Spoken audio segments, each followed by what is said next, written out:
পড়ছি আমি। হালেলুয়া। অনুগ্রহ দান নানা প্রকার, কিন্তু আত্মা এক এবং পরিচর্যা নানা প্রকার। কিন্তু কিন্তু প্রভু এক এবং ক্রিয়া সাধক গুণ নানা প্রকার, কিন্তু ঈশ্বর এক, তিনি সকলেতে সকল ক্রিয়ার সাধন কর্তা।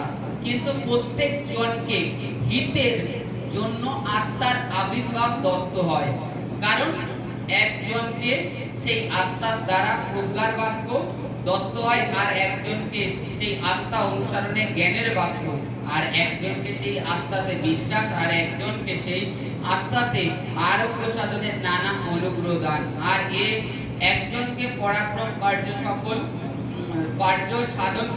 সাধক গুণ, আর একজনকে ভাববাণী, আর একজনকে আত্মাদিগকে চিনিয়া লইবার শক্তি, আর একজনকে নানা বিধির ভাষা করিবার শক্তি, এবং আর একজনকে বিশেষ বিশেষ ভাষার অর্থ করিবার শক্তি দত্ত হয়।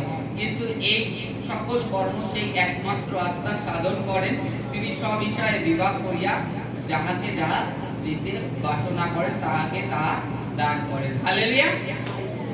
এখানে বাইবেলে কি বলছে? করন্থীয় অধ্যায় অনুগ্রহ দান নানা প্রকার, কিন্তু আত্মা এক। অনুগ্রহ দান নানা প্রকার, আত্মা এক। আজকে আমাদেরকে ঈশ্বর প্রত্যেককে একটা না একটা অনুগ্রহ দিয়েছে, প্রত্যেকের জীবনে আছে। আমি বলেছি, আগেও বলেছি যে তোমরা নিজেদেরকে পরীক্ষা করো, তোমাদের মধ্যে কি অনুগ্রহ আছে, কি কাজে তোমরা নিপুণ, কি কাজ করতে মানে সুন্দরভাবে পারদর্শী, সেটা করো প্রভুর জন্য, প্রভুর রাজ্যের জন্য। প্রভু কিন্তু তোমার শারীরিক জীবনের বিষয় যাচাই করতে বলেনি। তোমরা তো শারীরিক বিষয় পিতামাতা এখন ট্যালেন্ট দেখে বাচ্চাকে সেইভাবে তৈরি করে, কিংবা সেইভাবে সেটা নিয়ে পড়ায়। মনে করে যদি আমার ছেলে সায়েন্সে ভালো, তাকে সে সায়েন্স নিয়ে পড়াশোনা করে, যদি যেটা ভালো সে সেটা নিয়ে করে। আজকে আমরা আমাদের শারীরিক জীবনের জন্য আমরা বাছাই করি যে আমাদের মধ্যে কোন ট্যালেন্টটা কাজ করছে।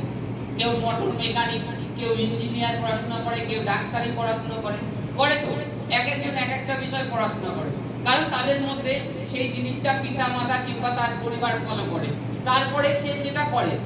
তাকে কেউ প্রেশার দেয় না, সে নিজের ইচ্ছা অনুসারে তার জীবনটাকে তৈরি করার চেষ্টা করে।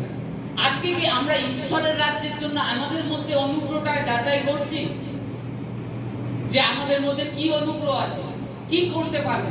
সুসমাচার করতে পারবো, না সেবা করতে পারবো, না আরাধনা করতে পারবো।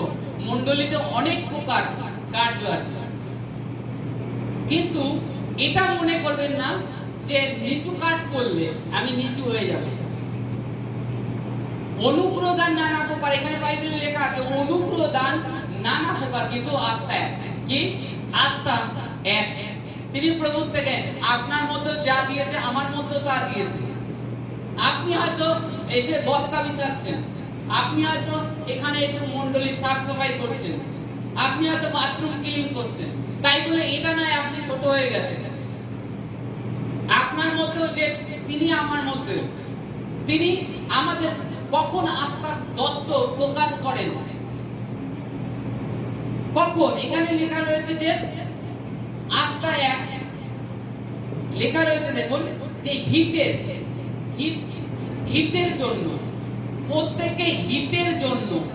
হিত মানে কি? ভালো, মঙ্গল যাকে বলা হয়। ভালোর জন্য আমাদের মধ্যে ঈশ্বর আত্মা দত্ত করে, তার আত্মা সেচন করে ঢেলে দেয়। এবারে আমরা যদি ঈশ্বর আমাদেরকে দিয়েছে, জানবার শক্তি দিয়েছে, ঈশ্বর সম্বন্ধে আমরা জেনে শুনেও যদি না করি, তখন ঈশ্বর কি করবে? আমাদের মধ্যে তার আত্মাকে অপরিমাণে যে রূপ আগে ঢেলে দিয়েছিলেন সেই পরিমাণে কি পরে ঢালবেন? তখন আমরা একজন বিশ্বাসী, সাধারণ বিশ্বাসী জীবন যাপন করব। সাধারণ বিশ্বাসী, জগতের লোক যেরকম আসছে সেরকম সাধারণ বিশ্বাসীর মতন আসবো, যাবো, চলে যাব। কিন্তু ঈশ্বর আমাদের মধ্যে যে এই অনেক রকম অনুগ্রহের বিষয় করলাম, আরো প্রদান, বিশেষ ব্যবসায় অর্থ করা, শাস্ত্রের পুরো জ্ঞান, এই সমস্ত বিশেষ ভাষা, রোগীদের উপর প্রার্থনা করা, এই সমস্ত কিছু অনুগ্রহ দান, গীত, স্তোত্র, সমস্ত কিছু আছে এর মধ্যে। এগুলো আমরা প্রকাশ পাবো না আমাদের মধ্যে কি আছে, কারণ আমরা কখনো ঈশ্বরের বিষয়ে চেষ্টা করছি না, ঈশ্বরের মণ্ডলী কিংবা জগৎ সংসারের কথা চিন্তা করছি না, যে প্রভু সুসমাচার নিয়ে যাবে। খালি আমাদের জীবন ওই ব্যস্ততায় সারা জীবন আমরা কাজ করছি। হ্যাঁ, আমাদের কাজ করতে হবে, তার মধ্যেও এইটুখানি আমাদের বেরেনে রাখতে হবে যে আমরা ঈশ্বরের সন্তান। একটা সন্তানকে যদি সেই পাপ থেকে, সেই মৃত লোক থেকে ফিরিয়ে নিয়ে আসতে পারি, তাহলে স্বর্গেতে কতটা আনন্দ হয়। সুসমাচার করা, এটাই তো ঈশ্বর চায়, কিন্তু আমরা করি না। আমরা যে আমাদেরকে ঈশ্বর তার যে আত্মা দিয়েছে হিতের কারণে, মানে জগৎ সংসারের মঙ্গলের কারণে, সেটাকে ব্যবহার করছি। নিজেদের চিন্তায় ব্যস্ত, নিজেদের শরীর নিয়েই ব্যস্ত।